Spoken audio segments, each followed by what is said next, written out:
Hello साथियों। तो आज हम बात करने वाले हैं संधि की। संधि क्या है, क्यों है और कैसे। आज का टॉपिक बड़ा कठिन लगता है आप लोगों को, लेकिन अगर हम इसके अंदर घुस के देखेंगे तो ये टॉपिक बहुत आसान लगेगा। वो कहते हैं ना कि ये कहावत है कि डर के आगे जीत है। आजकल तो उसका ऐड भी आता है कि डर के आगे जीत है, माउंटेन ड्यू ड्यू पियो। तो यहाँ पर माउंटेन ड्यू नहीं पीनी है, आपको संधि पीनी है उसकी जगह पर, और इसके संधि के अंदर घुसना है। अगर आप नहीं घुस पाते हैं तो हम हैं आपको घुसाने के लिए संधि के अंदर। आपके दिमाग में ऐसे फिट बैठा देंगे संधि को कि आप कभी भूल नहीं पाएंगे। मैं आपसे पूछता हूं कि संधि में जो ये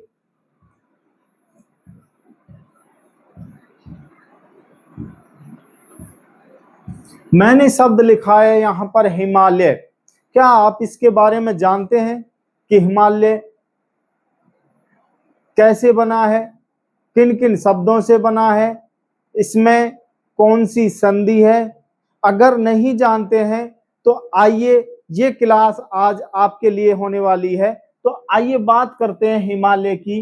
हिमालय का सीधा सा मतलब हिमालय ही है, लेकिन इसके अंदर कौन से शब्द हैं, कौन से वर्ण हैं? क्योंकि संधि की परिभाषा दो वर्णों के मेल से जो विकार उत्पन्न होता है, यानी वो एक बच्चा था ना, कहता था कि मम्मी गजब ढा रही हैं, तो उसी की लय पर है ये। दो वर्णों के मेल से जो विकार उत्पन्न होता है, जो दो वर्णों के मेल से जो विकार उत्पन्न होता है उसे हम संधि कहते हैं। और दो शब्दों के मेल से भी जो परिवर्तन होता है या विकार उत्पन्न होता है उसे भी संधि कहते हैं। दो ध्वनियों के मेल से जो विकार उत्पन्न होता है उसे भी संधि कहते हैं।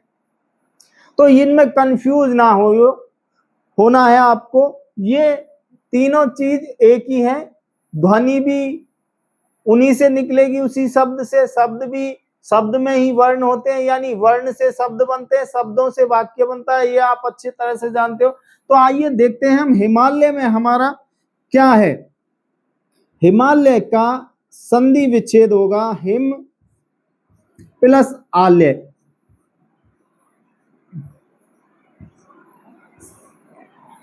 हिमालय का संधि विच्छेद होगा हिमालय। तो यहां पर मैं आपको इसका अर्थ बताऊं। हिम माने होता है बर्फ, आलय माने होता है घर। ये लगभग सभी स्टूडेंट जानते हैं कि हिमालय यानी बर्फ का घर। कौन है हिमालय? जहां पर बर्फ पड़ती है। तो हिमालय में कौन सी संधि है या कैसे है, ये हम आपको बताने वाले हैं। इसमें हिम में आएगा ऐ, में आता है। अगर नहीं भी आता है तो इसकी हमारी अलग से क्लास है वर्ण की, वो देख लेना, आप समझ में आ जाएगा। वर्ण विच्छेद, अगर इसका हिम का वर्ण विच्छेद करने बैठूंगा तो मैं थोड़ा ज्यादा हो जाएगा। तो हिम में में ए की आवाज आ रही है, ध्वनि आ रही है, और इसका आले का पहला शब्द आ है ही है, यानी यहां से खंडन हुआ है, जहां से टूटा है, हमने इसको तोड़ा है हिमालय को, वहां पर ये दो शब्द वर्ण निकल के आए, अक्षर निकल के आए हैं। तो इनसे मिलकर क्या होता है? दीर्घा होता है, यानी हिम प्लस आलय हिमालय। यानी कौन सी संधि हो गई हमारी? स्वर संधि हो गई। मैं दीर्घा हो गया, हिमालय आ प्लस आ स्वर में आ रहा है, दीर्घ स्वर संधि हो गई। ये आगे पहुंच गए हम, बहुत दीर्घ स्वर संधि हो गई। आगे चलते हैं अपना। इसका अर्थ क्या होता है? इसका अर्थ होता है मेल। मेल, मिलन, मिलाप, मिलना, ये शब्द इसी का अर्थ है, इसी को कहते हैं, इसी के समानार्थी हैं। और आगे देखते हैं, अगर देखा जाए तो संधि को क्यों पढ़ना चाहिए या हिंदी व्याकरण को क्यों पढ़ना चाहिए। बहुत से कहते हैं कि ये तो नॉर्मल है, संधि तो सभी को, हिंदी तो सभी को आती है। ऐसा नहीं है। अगर हम हिंदी में अंदर घुसेंगे तो हमको पता चलेगा हिंदी ग्रामर क्या है। तो आइए आगे चलते हैं। जैसे यानी यूपीएससी से 4th ग्रेड तक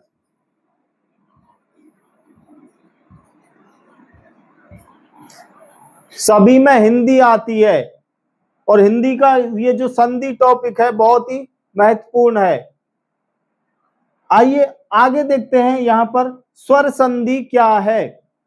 यानी स्वर संधि के बाद पहले हम इसके भेद देखते हैं, भेद कितने हैं। तो इसके 3 भेद हैं। 3। पहला है हो जाएगा आपका स्वर, दूसरा हो जाएगा आपका व्यंजन, और तीसरा हो जाएगा आपका विसर्ग।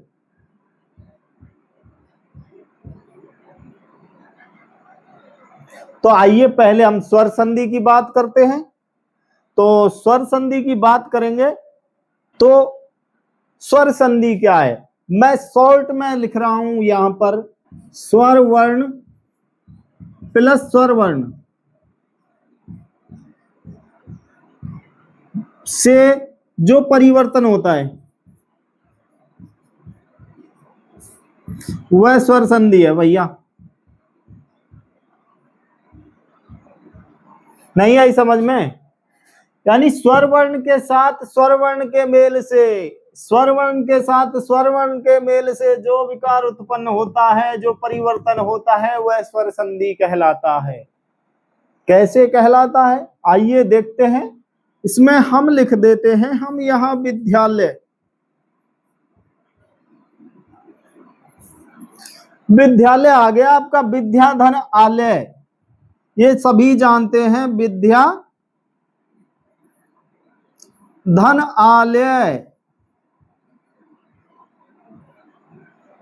विद्या का घर, ज्ञान का घर, ये इसके अर्थ है। आगे इसका हम करते हैं। ध्या में, विद्या में हमारा आ है प्लस आ है बराबर दीर्घ, तो ये हमारा हो गया आ प्लस आ बराबर दीर्घ आ। तो ये दीर्घ स्वर संधि हो गया हमारा। कौन सा हो गया? दीर्घ स्वर संधि। यानी ये स्वर वर्ण हो गया, ये स्वर वर्ण हो गया, इनके जो मिला उससे बड़ा आ गया, तो 2 शब्दों का जो मिलान हुआ उससे विद्यालय बन गया। तो यहां पर स्वर संधि हो गया। तो आइए आगे चलते हैं। आगे कौन सा है? अपना व्यंजन संधि है। व्यंजन संधि के बारे में बात करते हैं। तो जिस प्रकार हमने स्वर संधि देखी थी, यानी इसका भी ऐसे ही करेंगे कि व्यंजन वर्ण के साथ, यानी व्यंजन वर्ण के साथ व्यंजन वर्ण आए या स्वर आए, स्वर वर्ण आए, व्यंजन वर्ण के साथ व्यंजन वर्ण आए या स्वर वर्ण आए, इनसे जो विकार उत्पन्न हो या परिवर्तन हो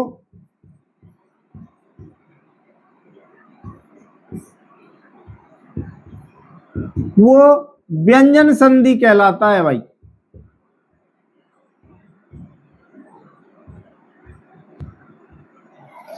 यानी व्यंजन वर्ण के साथ व्यंजन वर्ण के मेल से जो विकार, व्यंजन वर्ण या स्वर वर्ण के साथ जो विकार या परिवर्तन होता है उसे हम व्यंजन संधि कहते हैं। तो आइए इसका एक उदाहरण देख लेते हैं। उदाहरण क्या है इसका? उदाहरण है वागीश। इसका अगर हम संधि विच्छेद करेंगे तो वाक प्लस ईश होगा। तो इसका अर्थ क्या होगा? वाक का अर्थ होगा वाणी। ईश का तो आप जानते हो ईश्वर, यानी ईश्वर की वाणी। वागीश का अर्थ क्या है? ईश्वर की वाणी। तो इसमें कैसे होगा ये, आइए देखते हैं। क में क है, ई है, तो ये की होना चाहिए। और यहां पर है ग, यानी का है जो गा है। तो अब इसका एक नियम है कि क वर्ग से पहले, यानी जो व्यंजन आता है व्यंजन से पहले उसमें, जहां से तोड़ते हैं वहां से पहले उसमें स्वर हो। तो हमारा जो दूसरा शब्द है वो कचट तप वर्ग के तीसरे वर्ण में बदल जाएगा। यानी कचट तप जो वर्ग है, यानी कचट तप वर्ग क्या है? क वर्ग, छ वर्ग, त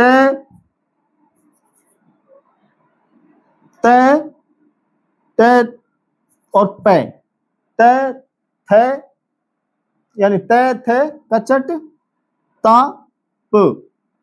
तो ये तीसरे में बदलेंगे सभी। तीसरा वर्ण कौन सा है इनका?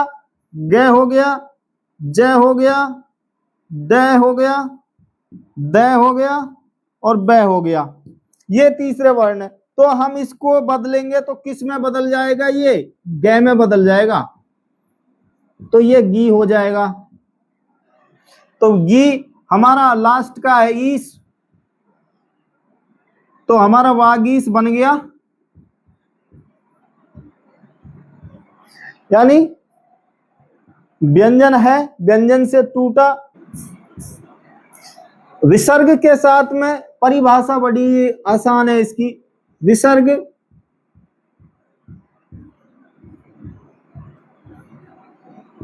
प्लस कोई भी वर्ण हो, यानी कोई भी स्वर हो या व्यंजन हो, कोई भी वर्ण हो। यहां पर लिख देते हैं कोई भी वर्ण।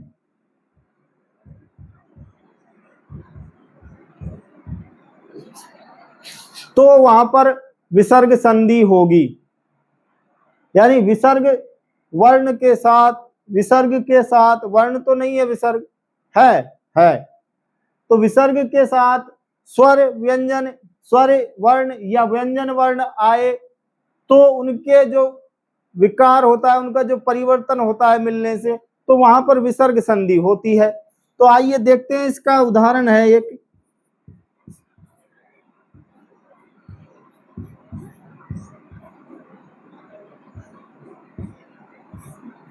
मनोबल। मनोबल का अर्थ होता है, या संधि है इसकी, पहले हम संधि विच्छेद कर लेते हैं। मन प्लस बल, मन प्लस बल, मन हा की ध्वनि आ रही है विसर्ग से। तो जहां पर मन का अर्थ होता है मन, बल का अर्थ होता है ताकत या बल, दोनों सेम ही है, कोई दिक्कत नहीं है। यहां पर एक नियम काम करेगा आपका भैया, विसर्ग से पहले अ है, स्वर है, और विसर्ग के बाद का बहुत महत्वपूर्ण है। यानी विसर्ग के पहले स्वर है, नियम है। विसर्ग के पहले स्वर नय में है। विसर्ग के बाद बारह है पहला हमारा, तो हम बा ना लिख करके कचट तप वर्ग का 345वां वर्ण या 345 वर्ण ऐसे लिख देते हैं।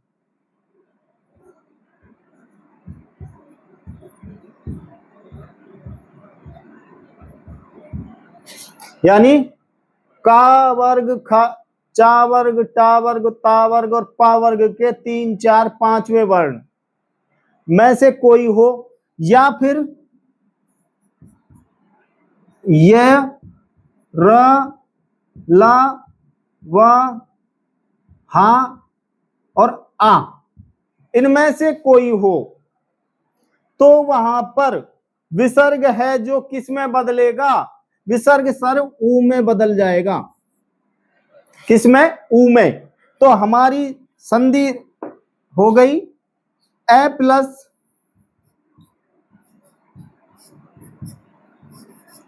प्लस ऊ बराबर, बल तो था ही, बात को छोड़ ही दिए हम वहां पर। आगे इसको अगर आप बोलोगे तो इसकी ध्वनि, इसको जोड़ेंगे तो किस में, किसकी ध्वनि आएगी? ओ की ध्वनि आएगी। तो यहां पर हम ओ कर देते हैं। ओ हमारा बल है ही है, ओ को मन में मिलाएंगे तो मनोबल, और आपका हो गया क्लियर विसर्ग संधि। यहां पर बड़े आसान तरीके से समझाया है। अगर फिर भी समझ नहीं आया है तो हम इसको विस्तार से अगली क्लास में समझाएंगे। अगर आपको समझना है अच्छे से तो हमारी क्लास अगली देखना जरूर, जिससे हमारा सपोर्ट मिले हमको और हमारा थोड़ा विकास हो जाए।